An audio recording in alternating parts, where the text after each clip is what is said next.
You did all this work to get these two superstars to your team. Even if you weren't crazy about the idea of Kyrie and that was just the cost of doing business with KD. Jay, I remember very clearly, without James Harden, KD and Kyrie were embarrassing the eventual champion Bucks. KD and Kyrie. You got them both on your team. There are no more restrictions in terms of vaccinations, everything, that because Kyrie refused to get vaccinated. Nevertheless, that is no longer an issue. You got them both here. They're kind of due for a healthy season. You're going to start messing around now? At the end of the day, I mean, if you want to lessen the number of years to a degree, or there's stipulations about games played, and yesterday when we had Bobby Marks, he was like, hey, look, games played, minimum amount, 60 games. 67, that's 80% of the games. Or something like that. Yeah, that number, around that number. And I said, well, how about injuries? They go, no, injuries factor. I'm like, I can't do that. I'm not going to sign it. I would never sign that. If I break my ankle, all of a sudden I'm not going to get my money because I didn't hit a minimum of 67 games of an injury that I got while I'm playing. Mm-hmm. So if they could specify things outside of on-court related injuries to off-court things, maybe I think there's middle ground. But at the end of the day, I see them giving him his money. And I don't see Kyrie saying, I'll go play in L.A. for $6 million. If it was Jay exemption, and they didn't guarantee the final 2 years, he'd get on his motorcycle and drive away. Jeez. He'd be out of there. Max. But that is cold-blooded. That's cold-blooded. What did the five fingers? Cold-blooded. But that's the truth, because life comes with risk. Come on. Living your life comes with risk, let alone like just playing in the NBA, whether it's on court or off. You want the money guaranteed. You want your money. If it's not guaranteed, it doesn't really exist. Listen, here's what I said yesterday. Personally, from a personal standpoint, would I give Kyrie the money? No. But if I had to put my owner's hat on, GM hat on, I'm giving him that money. You look at the odds, right? The odds just came out with Caesars. They're second behind the Golden State Warriors, right? When have the Brooklyn Nets ever been in that position? You can't name it. Mm-hmm. So when I look at a Kevin Durant and I look at a Kyrie Irving, and I know I have an opportunity with a Joe Harris coming back, with a Ben Simmons coming back healthy, and a Steph Curry coming off the bench, I know I have an opportunity to still make it to the NBA Finals and potentially win it.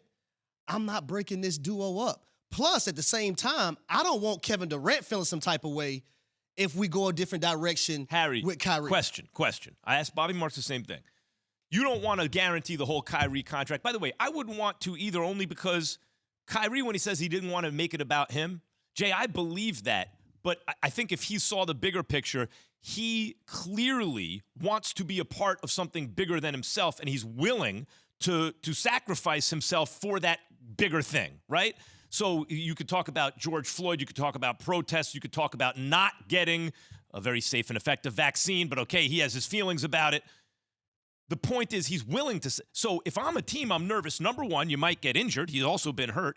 Number two, the next calls will come around you'll attach yourself to. But I just want to say, like, he wasn't the only NBA player that decided not to get vaccinated. There were multiple. I just want to say that. Understand, but we're talking Kyrie. It affected him because he was in the city of New York. Sure. So, but the point is, some next big issue will come along that he'll sacrifice his professional career for. I'm thinking and want to be part of something bigger than himself.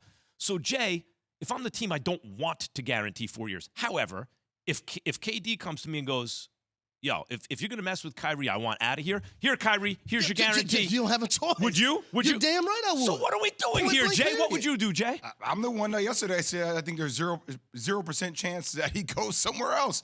I've already did it this whole conversation, by the way. So because at the end of the day, your guy who is the person that the franchise listens to as it relates to the direction of where the franchise is going to go is going to look at you and say, yo, he's one of the main reasons I came here. That is my brother.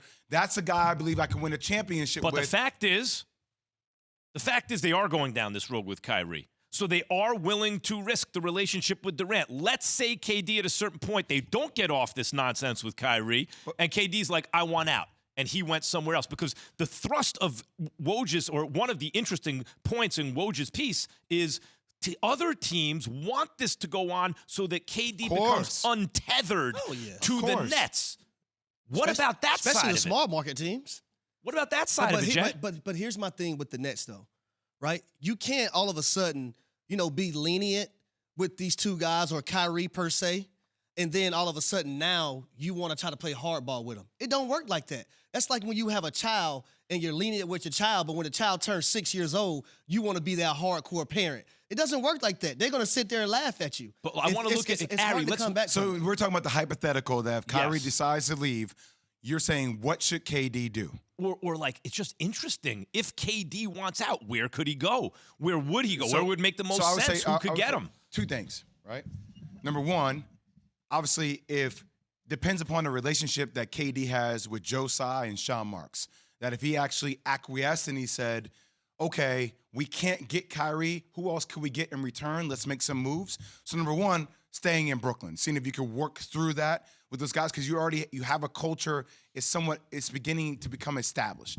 I want KD in Brooklyn. I live in New York. I'd love, the Knicks have always let me down. I'd love to see the Nets win. But if you end up saying, hey, I want Kyrie, and you can't find middle ground with Sean Marks and Joe Tsai, and they decide to get rid of Kyrie, I would tell you from a fan perspective, I would love to see this because I've now watched him in Golden State, and with that franchise, with that management from Joe Lakeups to Bob Myers to Steve Kerr, I would really love to see KD play for the Miami Heat. I would, Ooh. I know one. some people are It's gonna a say, good one. I would love to. I know some people are gonna say you can't do that Why you because you can't? would see him follow in the footsteps of LeBron James.